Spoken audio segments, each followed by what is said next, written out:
What happens in the sky affects life down here on Earth. The celestial compass shows you how and guides your way with astrology you can use from professional astrologer Kathy Beal. Every episode features her light-hearted, practical forecasts and navigational tips, blended with humor, optimism, and a love of patterns, symbolism, and pop culture references. Kathy translates technicalities into concepts that apply to real life. You'll learn how the current moment ties to where we've been, from the recent past to cycles that last happened years ago, and get a look at where we're heading. And much more, from special topics to special guests. The Celestial Compass, enlightening, entertaining, and empowering. Here's your host, Kathy Beal. Greetings, Earthlings. I'm Kathy Beal of EmpowermentUnlimited.net, and we're going to start today with a brief look at what is happening in the skies in July 2024. A lot of this month is paving the way for times, for things that will happen, that will come to fruition later in the year. One of them involves Saturn basically sitting at the degree of his direct station in the sign of Pisces, where he will return in the middle of January next year, no, early February, excuse me, next year. And in addition to that, we have a lot of energy that is having us re-examine and re-experience what nurturing means to us with the Cancer new moon on July 5th, and lots of emotional energy in the skies, lots of watery energy. On the 21st, we have our second Capricorn full moon of the year, and this one is teeing up the period from the beginning of September to the middle of November. It's at the very last degree of the sign of Capricorn, which is where Pluto, the most transforming influence in the sky, will return and essentially sit from the beginning of September to the middle of November. So there's a lot going on now that is going to encourage us to be really self-expressive, a lot of energy in Leo, but all of it is tinged with an awareness, an uncommon awareness of our connection to something far greater than we are, our connection to other people, and the presence of forces that are stronger than what any one will can possibly wield. Food is a currency, food is a love language in all of this, and that is appropriate given the guest that I am very happy to have with us on this show. We're going to talk with Green Witch Robin Rose Bennett, who has just released the book, The Young Green Witch's Guide to Plant Magic, Rituals and Recipes from Nature. It's for any kid who wants to connect with natural magic, learn about herbalism, and become more confident. The guide introduces 9 plants that inspire wellness and self-care and includes herbal recipes, magical rituals, and tips for starting and keeping a Green Witch journal. A little bit about Robin Rose. She's been writing, teaching, and practicing green witchery locally and internationally for over 30 years. She is the author of Healing Magic, a Green Witch Guidebook to Conscious Living, and The Gift of Healing Herbs, which was nominated as Herb Book of the Year by the International Herb Association. She's taught tweens and teens at the Circle Within the Circle at national herb conferences and enjoys inspiring and empowering new generations of green witches. New York Magazine once dubbed her the leading green witch of New York. She now lives in New Jersey, not far from me. I know her personally, on the edge of 3,000 acres of protected state forest with her extensive herbal gardens that neighborhood kids love to come and visit. Hey, Robin Rose, thanks for being here. Thanks, Kathy. Good to be here. Wonderful. I would like to start with a bit about your background. I have never asked you this. How did you come to plants? I think they called me, and most herbalists will tell you that too, and many herbal students. I was on a spiritual path from quite a young age, and I was blessed to have two really brilliant teachers. And I worked with them for at least a decade before I began to, and this is as an astrologer, you will appreciate this, as above, so below. I wanted to ground these brilliant life enhancing teachings in day to day reality more. I wanted to bring them into my life, moment to moment, onto the earth plane. So that was like one piece of it, because the concepts were magnificent. But, I knew that I needed to come into my body more and down to earth more. And the other piece of it is I came to the plants looking for answers to health problems that conventional medicine had no answers for me. So those two things came together and opened this world of plant magic and plant medicine that ended up giving me far more than I had any idea ever that it ever would. It's not the sort of thing that I imagine like in junior high decided, "Oh, I'm going to make my living working with plants." I mean, did you make a switch at some point to, "This is how I'm going to sustain myself"? Yeah, absolutely. Yeah, absolutely. Because after I did my first herbal apprenticeship, well, first of all, I hung on by a shoestring for a long time because an herbalist in New York City back then, this was like unheard of, right? It wasn't California. Um, and, uh, and yet I just knew it was like the right path for me, because even the way I've been taught about herbal medicine is, I call it, like, it's evolved from how I started, of course. So I call it the wild wise woman tradition. And I was raised, so to speak, in the wise woman tradition, but now it's more than that. And it brought together the essence of the spiritual path that I was on with an approach to the plants as our teachers, our elders, our healers, um, as the living beings that they are. And I didn't really have a choice. I mean, of course I had a choice, but it Mm. was it was and when I say I didn't really have a choice, 10 years into being on my path as a green witch in New York City, taking people on plant walks, and lots of children too, in the parks and such, I learned that my great grandmother Esther had been a renowned herbalist in Brooklyn, New York. That's astonishing. It blew my mind. It totally blew my mind. I had no idea. And not only was she a renowned herbalist, like when I learned about her, I said, "Oh, from a great uncle I had found when he was ill and I was helping him herbally." And he told me, he said, "My mother did this." And I said, "Oh, you mean she helped the family with plant medicine?" Because, just a generation or two back, everybody knew some plant medicine. Mhm. And he said he lifted his head out from under the steam I had him doing, and he said, "Oh, no. Oh, no, people would line up around the block to see her." And I was, "What?" He said, Hmm. "Yeah, they called her a Tischemacher." I said, "What's a Tischemacher?" He said, "It means in Yiddish, a mischief maker." And I immediately thought to myself, that's a euphemism for a green witch. Ah, that's a good one. Yeah. That's a very good one. Yeah. Well, one more question about coming into this in the incredibly urban environment of New York City. Mhm. You you just went out into parks? Is that how you became acquainted with the plants? I mean, you certainly Absolutely. couldn't have had much growing in your own space. Oh, no. Oh, no. I was many, many floors above the ground in a high-rise apartment in New York. No, the parks are a mecca of medicine and food and beauty and pollinator-friendly plants, because one of the things about plants is they come where the people are. So I know this will be a little surprising, but there's some plants I still go to New York City for. And I live on the edge, as you said, of 3,000 acres of forest, and I have extensive gardens, but I also go to visit them because we establish relationships over years. That actually makes sense. And I remember being on a plant walk with you.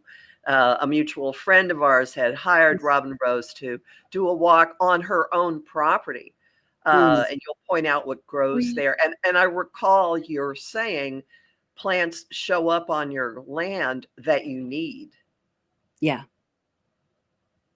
Yeah.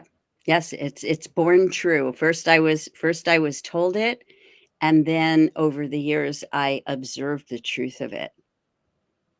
I got to figure out why planting is showing up. Okay, so let's start with a basic definition. What is a green witch besides a mischief maker? Besides a mischief maker. Well, in the Young Green Witches Guide, that really right in the opening, in the letter to the reader, I say, green witches don't want to be boxed in by anybody's definition. But one thing we can agree on is that we feel a deep connectedness to the earth. We love the earth.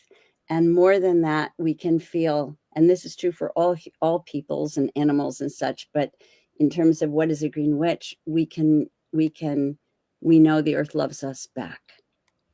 Right? The earth loves all of us, but it's a green witch is a person of any age, of any gender, who feels the magic of the growing green world and chooses to work with it in any way, right? It could be an herbalist, it could be an astrologer who works with the plants as part of someone's chart, it could be a gardener, it could be an artist. So it's not like it's not a something that is what one does.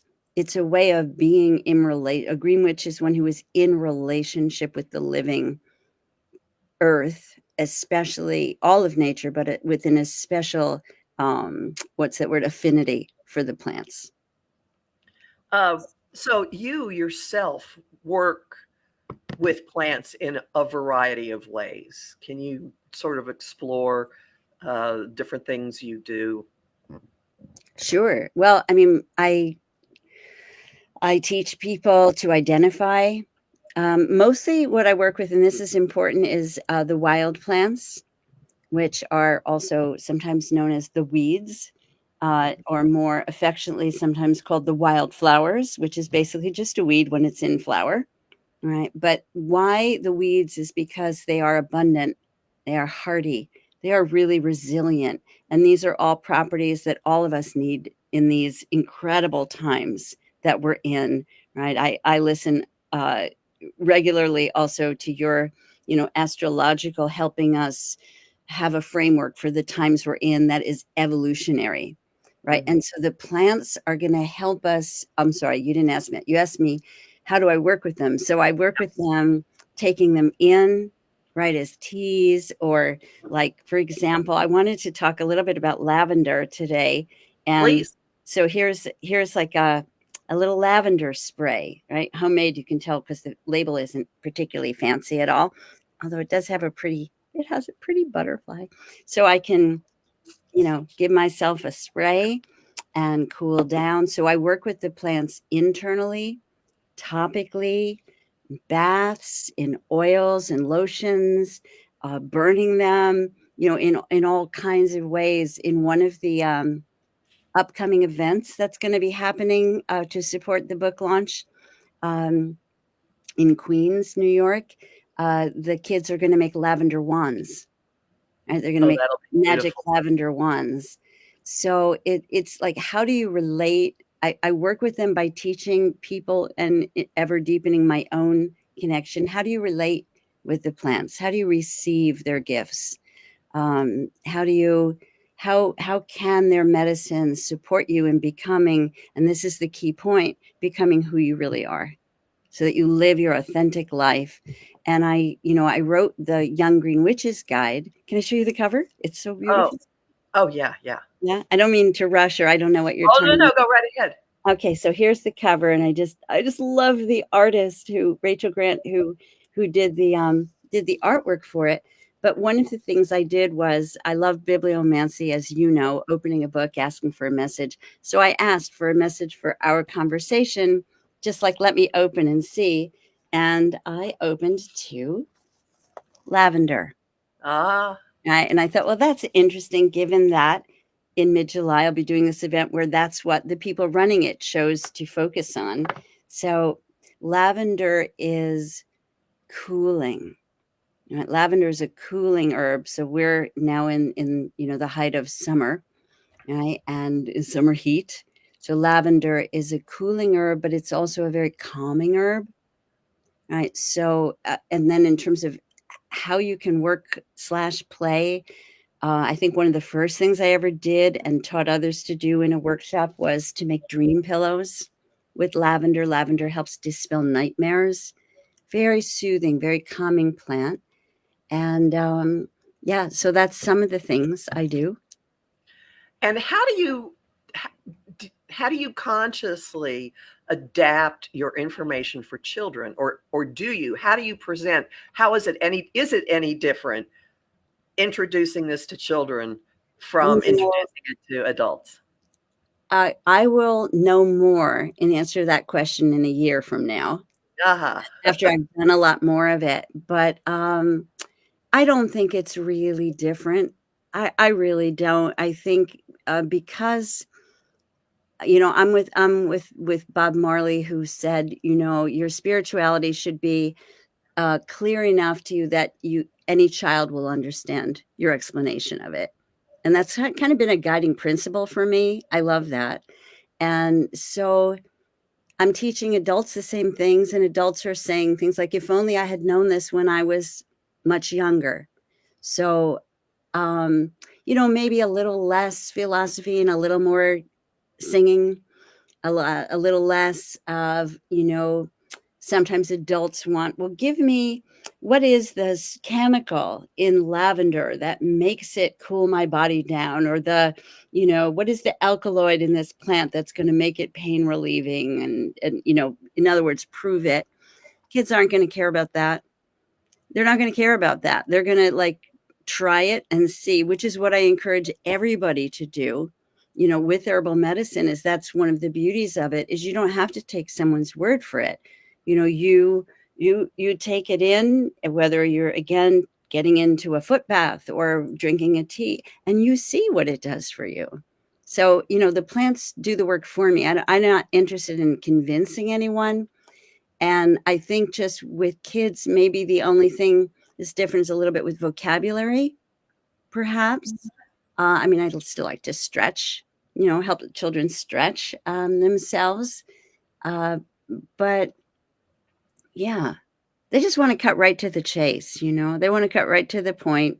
And what I love, of course, is they are absolutely tuned in to authenticity, right? Mhm. Sincerity, integrity. So, there's no messing around with kids. If you're not in, I have found in the experience I have had, if I'm not in my truth and center, they'll know it immediately.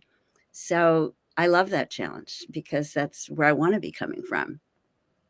So how did you choose the plants that you focus on in this book? That's a great question. It was hard. But what I did was I wanted to think about plants that would be accessible, that were weedy. Like lavender would be an example of one that's not particularly weedy, but is easy to get, easy to grow. For those who have gardens, or maybe some will be inspired to start gardens.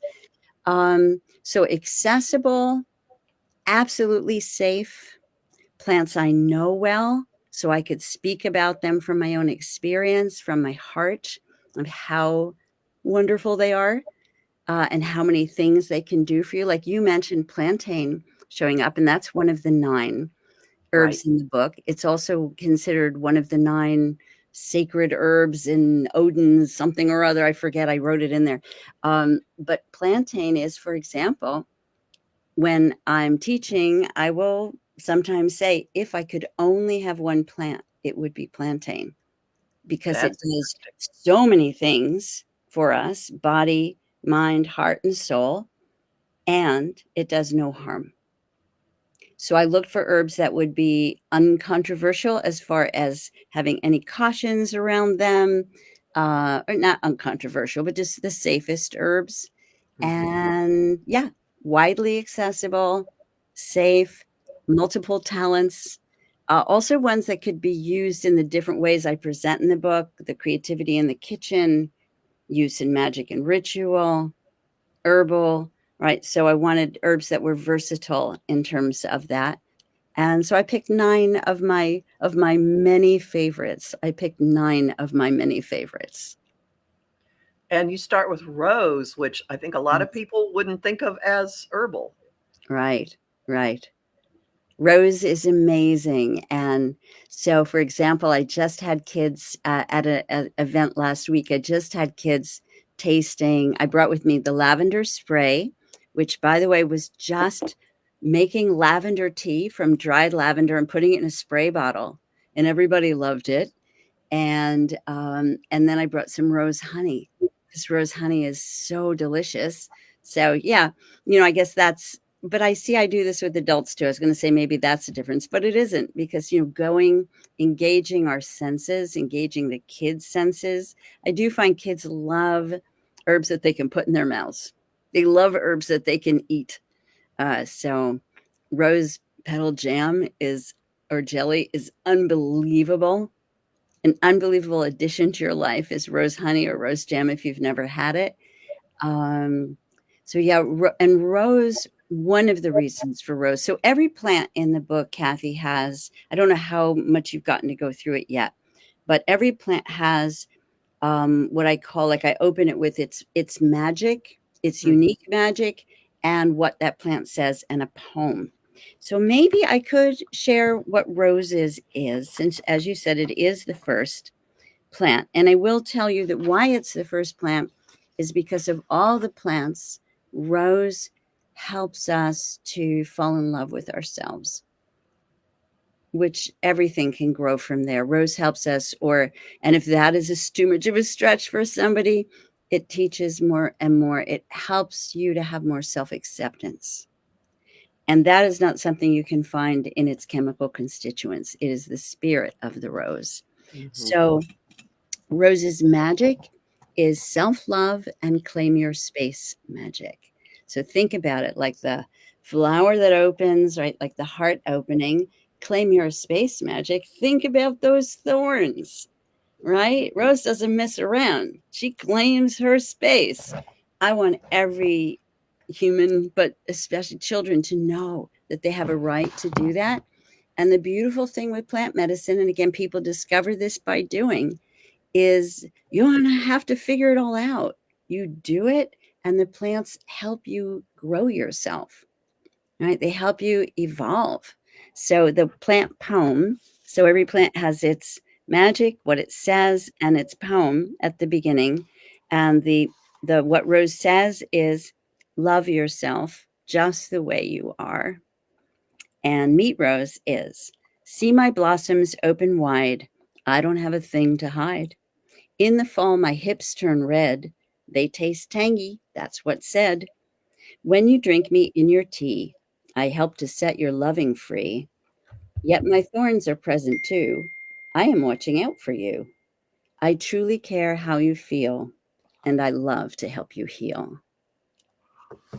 So that tangy sour taste tells us in any plant, but so in the rose hips, which come after the flowers, the fruits of the rose, that tangy taste is often to indicate a plant that's cooling, right? It indicates a plant that will cool you down.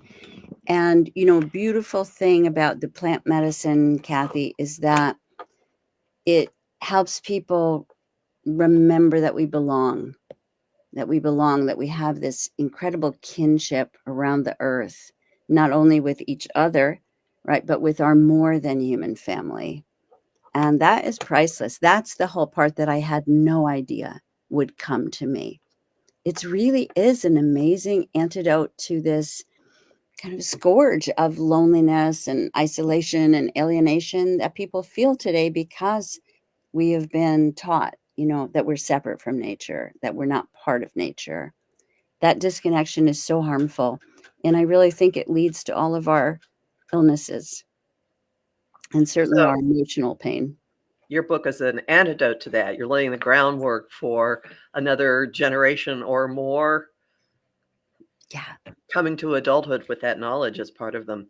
That is so cool. Um, exactly. let's see. Let's talk about another one. White pine. Yeah, white pine. White pine is peace magic, right? Inner peace, outer peace. I'm going to see if I can find the illustration in the book because it also is beautiful. I mean, they all are really, but so here's white pine.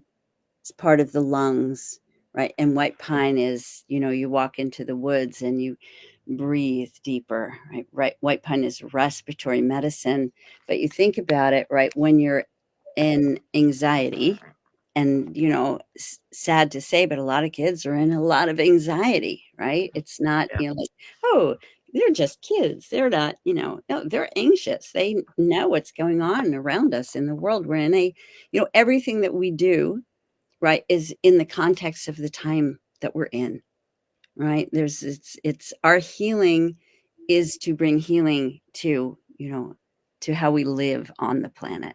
The planet will take care of herself, but how we live on the planet is our challenge, right? Is to reclaim a healthy, sane, kind, joyful way of being on the planet. And that comes naturally, right? It has to be pulled out of us, like to get us not to be that way. So kids are going to be right there, right? So white pine is peace and friendship magic. Peace and friendship magic. And Pine says, be a good friend to yourself and others. I sense So, a theme here. And actually, I'm going to interrupt for just a second and say we're going to take our first break now.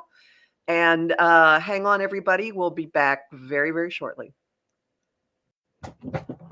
Welcome back to Celestial Compass. We're talking today with Robin Rose Bennett, Green Witch, and author of The Young Green Witch's Guide to Plant Magic, Rituals and Recipes from Nature. And we were talking about some of the herbs in the book. And at the break, we started with white pine, which has peacemaking qualities, you're saying? yeah. Yeah, so inner peace, when we're in peace within, right, then we're more peaceful with others. And pine is absolutely delicious to drink the tea, as well as being helpful for the respiratory system in general, for infections, or even for just a cough.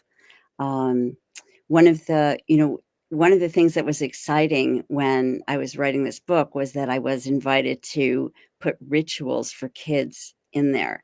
And those are really simple versions of the same rituals I would do with adults.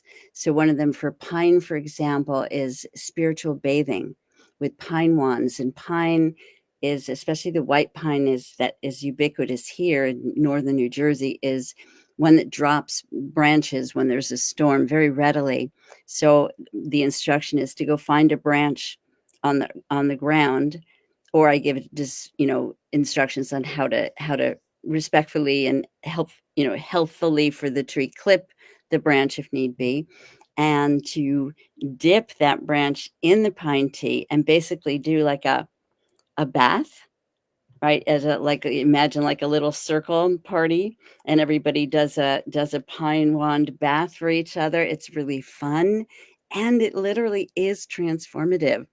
So things like that, like fun, simple rituals that speak to, all ritual. I mean, this, right? All ritual speaks to our I don't know, inner child doesn't even quite say it, but the way that our spirit in a way processes information, it really responds to ritual, right? To the not just like talking about things, but where you're embodying how things work, how things come into being, or how things pass away, right? And the plants are natural teachers of the cycles of life.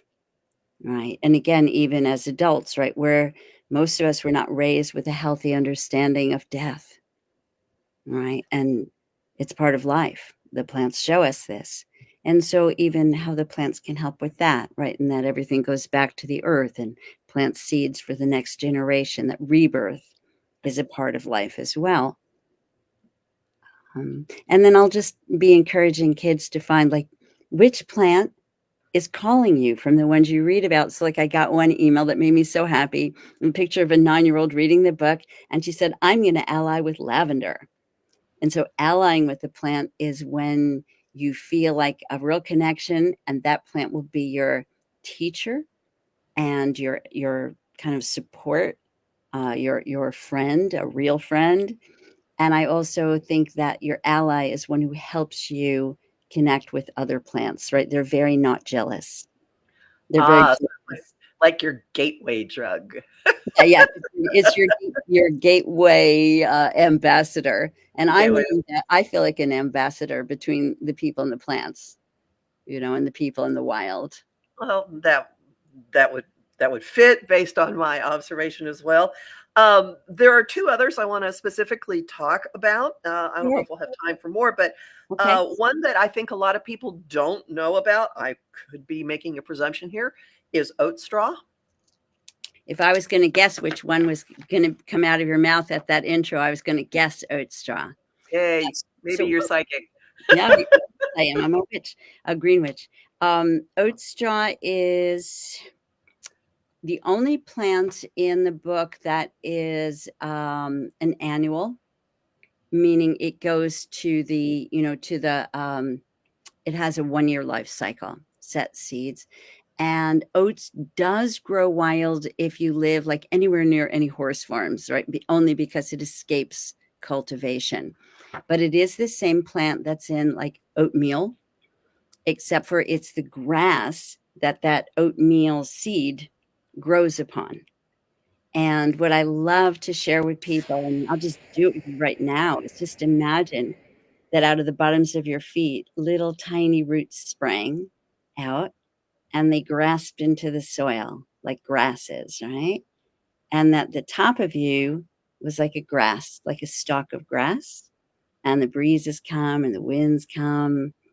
Maybe a tiny little dragonfly lands on you, right? And yet those roots are in the earth. So that's oat medicine. Oat medicine is flexibility, fluidity, grace, and yet rootedness, right? Different than like an oak tree's rootedness. Hmm. It's everyday rootedness. And oat is so graceful.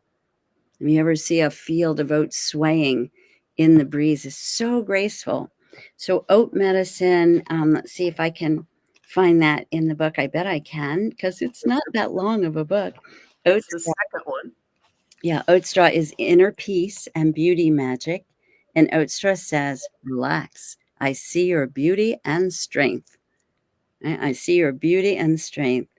And to meet oat straw, have you ever seen me swaying in the breeze? With my roots well planted, I move as I please. Grasses dancing in place, whisper my love song, growing beauty and grace and nerves that are strong. I'll help you stand your ground, holding peace within, all while growing stronger, nails, hair, and clear skin. I help you flow with ease, adjust to what's new, growing flexible yet staying true to you. Oat straw is, you know what? Every herb in here are my indispensable herbs. Hmm. Oat straw is the one that I could say probably has shifted me the most in terms of letting go of old patterns of inner anxiety that I always had, never would have dreamt they could be released. And yet I do not feel the same way that I used to feel like all the time. I'm not saying I'm never anxious. I'm human, but Hmm. I don't live in that place anymore. And oat straw is one that's helped me so much. So some of the herbs are just kind of regular, like you want to drink water every day. Some of them are like your nourishing herbs, like an apple a day. Oat straw is one of those. And so I included it again because I care so much that kids are in such, inner distress and they need help. And the plants are so helpful. And this is how you're achieving the stated goal of the book, to inspire confidence. Yeah. Everything seems like it comes at that goal from different self-acceptance and inner strength from different directions. Yeah. And helping you know who you are, because one of the magic of plants that, again, was something I had no idea to even look for, much less that I discover, is the plants know who they are. And so when we take them into us, or we hang out with them, or we bathe in them, whatever, they help us know who we are. Just like when you give me a reading and you say, well, Robin, because your moon is here and you blah, blah, it's natural that you would want to, be a teacher or whatever it is, all those wonderful things you've shared with me, right? So the plants help us know who we are too. So the above, we got the star guidance, but we've got the earth guidance too, or I should say, and we've got the earth guidance too. Mm-hmm. Yeah. What was the other plant? The other plant is dandelion. Oh. Because everyone knows dandelion. If you live near, it grows no matter where. I mean, my yard filled with them, no matter what. Yep. If you live on Earth, you probably know dandelions, right? Mm-hmm. Yeah. So dandelion, resilience and light up the darkness magic. Resilience and light up the darkness magic. And if people want to know where these things came from, they came from me sitting and breathing with the plants, right? And receiving information, messages, and also from, working with them for years. But everybody may find their own, everybody will find their own messages too. But this is kind of the overarching resilience. They grow everywhere. And we need resilience and light up the darkness, right? We need that too. And what dandelion says is root in the earth, shine like the sun. Root in the earth, shine like the sun. Dandelion has so much medicine, I don't even know where to start. But let's talk about the flowers because they're so beautiful. The flower medicine helps with releasing places where emotional wounds have settled in the body. If we look at the physical manifestation of that, because I always do, I look for where does the physical medicine of a plant match the spiritual or emotional, medicine of the plant. It's because there's always going to be a mirroring. Dandelion flower and the whole plant, in fact, helps move the lymph, helps move. So if you think of the fluidity of emotion, right, and water, and it is connected, right, with our emotional selves. So dandelion flower applied on the body, right, helps to move places where emotions have gotten congested and stuck, because that's what we humans do, right? When we don't know healthy ways to process something or express something, but be it anger or grief, right, it kind of gets shoved inside, right? And so dandelion helps us move it. And the leaves are yummy, whether cooked, sauteed, or fresh in salads. And you have a pesto recipe. Yeah. That caught my attention. Like, well, okay, got to try this. I was going to say, I'm now going to hold you to trying it. I'm going to check with you and go, did you make it yet? And you can mix it with some basil. You can have it with other, like the whole thing of pesto only being basil. No, pesto can be a great variety of wild plants. And you can, of course, you can buy dandelion greens right in the market or farmer's market too. Your wild ones will be a little different. So, but I say start wherever you are, start with whatever you're comfortable with, and you'll grow from there. Well, everyone has. I can't think of anyone who wouldn't have had the experience of picking a dandelion and blowing it. That is a universal action, it seems to me. I bet you're right. And that what I love is that the flowers are like the sun. They have that solar energy, and that when the plant goes to seed, it's like the moon and stars, right? It's like a big full moon filled with little stars. So again, there's this kind of lovely wholeness in the plant. And something else I wanted to one of the rituals in the book is a riff on that, blowing, making a wish with the dandelion flowers, but you're also planting dandelions when you do that. Something about that I was thinking to it went. So it went like the seeds. It went like that fluff flying off. Yeah. Well, you have recipes, not just formulas for making different things out of these various herbs, but you have edible recipes for a number of them. And one of them surprised me, eggs. which is the one you actually suggest mixing with eggs? Was that lavender? There was something, or lilac? It was something really unexpected. Of course, I didn't write it down, and you don't remember. At any rate, I don't know off the top of my head, but every chapter has creativity in the kitchen with the plant. So, like dandelion pesto, as I said, as you said, rather, which I did with a cup of fresh dandelion and a cup of fresh basil, so a half and half, along with, of course, garlic and garlic and salt and oil. But we have, let's see. Oh, I do know. I believe it was the violet omelet, the violet leaf omelet. Yes, I wrote the book. I should remember. I didn't write it that long ago. So let's see if I can find it. I can find it. Here we go. Violet ritual. Can recipes be far behind? No. Creativity in the kitchen. You can make many wonderful herbal preparations with fresh and dried violet leaves and flowers. So what Kathy, you were asking me about was the sweet violet mushroom cheese omelet, right?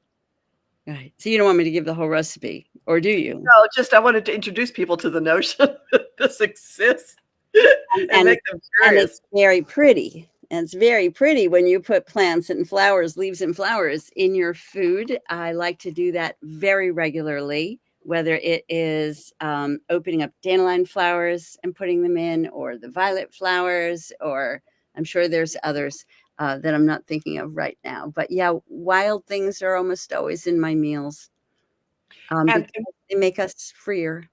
And one other aspect of your book that I want to be sure that we have time for is the notion of journaling. So how would journaling fit into a young person's experience with plants? Okay, so, I call it creating your Green Witch journal, making a magical book to record your impressions, meditative messages, recipes that they come up with. And also what I wanted to bring in was the reality, the physical, scientific reality that when you write by hand, it activates a different part of your brain, right, than when you type. And of course, all the kids type. I type too, right? And we all do our phones and all of that.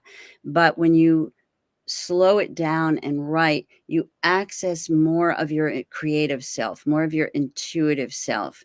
So I really encourage kids to create. And I think there is, something just magical about creating your own magical book, right? Whether you decorate it with pictures or sparkles, or, who knows, you paint it, or magazine pictures you glue on, whatever, but it becomes your personal, like it'll show you your journey, right, of connecting more and more and more with either one plant or several plants.